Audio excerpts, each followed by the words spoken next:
Hi, I'm DebDedrick, Certified High Performance Coach, here with episode number 93, How to Strategically Solve Problems. I don't know about you, but I was never taught how to strategically solve a problem with a framework. Nobody ever taught me that. And so I went most of my adult life trying to solve problems using the same problem answer without ever maybe thinking about there was a better way. And that's why I got caught in getting trapped in situations in my life where they would repeat themselves over and over again. And because of the way I was thinking, I would do the same thing over and over again. I would try to solve the problem doing the same behavior over and over again, and it never worked. And I don't know why I never thought about trying to problem solve it and provide more than one solution to the problem, because that's what strategically solving problems is all about.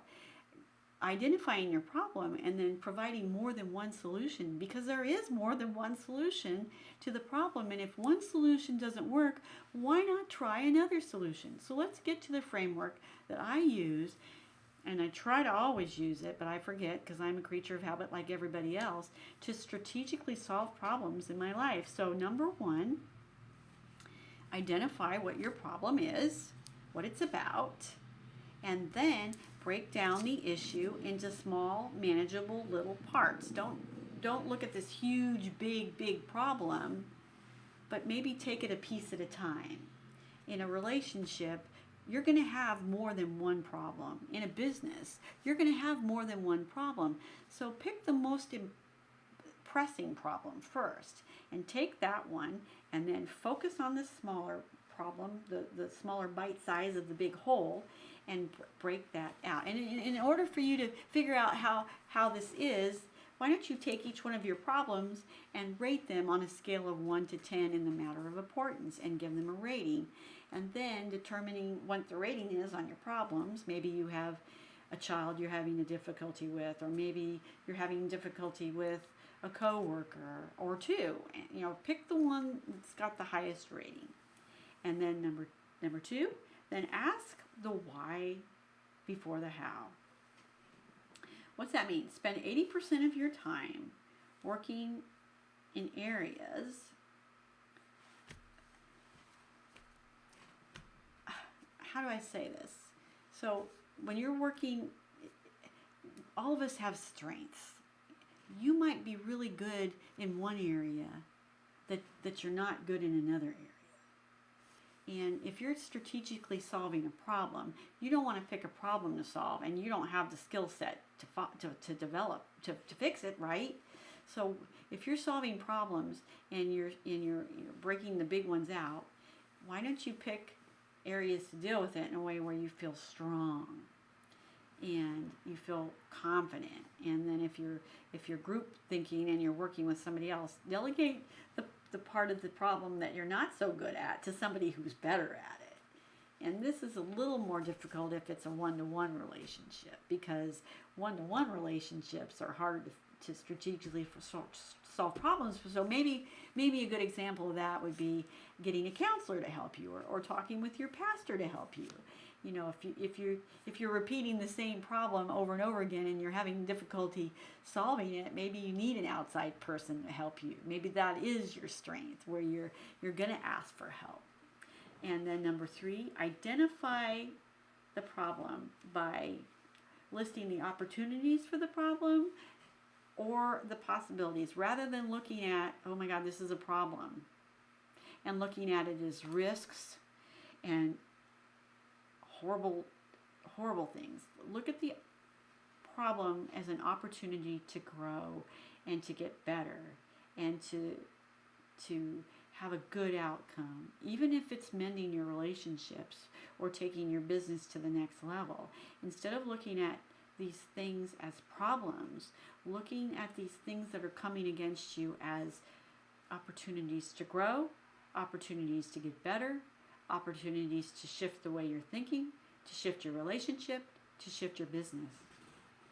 Number four, review the resources that you have to solve the problem.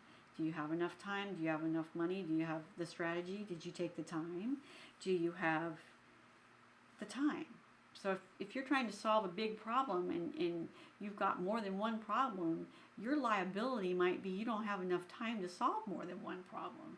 So be aware of the limitations that you have when you're strategically solving your problems, and make sure you don't overcommit. And number 5, develop your plan. Write it down. I think writing all of this stuff down and then keeping it where you can see it every day, if you have a problem, it's not just going to go away overnight. You're not going to be able to solve most problems overnight, especially if you're dealing with other people, if you're working in a business. Those are going to have to be mapped out, and you're going to have to revisit them. Number 6, put the right people in charge. If you have a problem, and I have done this for many, many years, if you have a problem, go to the source. Don't go around the back door because you're afraid of conflict. If you have a problem, go to the source, and then set up the meeting to be a positive outcome.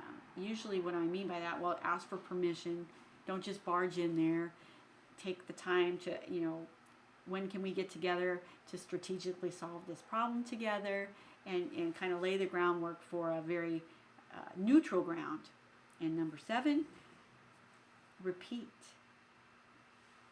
If you want to learn to strategically solve a problem, personally or professionally, you're going to have to develop a new habit and a new skill set. In order to develop new habits, you have to practice. You have to do it over and over and over again. So number 1, break down the problem into bite-sized chunks. Number 2, focus on the smaller chunks. And if you can't figure out what the chunks are, rate them on a scale of 1 to 10. Start with the highest. Ask why before how. Spend 80% working in the area where you're good. And if you don't have the skill set, hire somebody outside to help you, a counselor, another coworker, pastor, whatever it is. Identify problems as opportunities. Look at problems as possibilities. Identify the risks.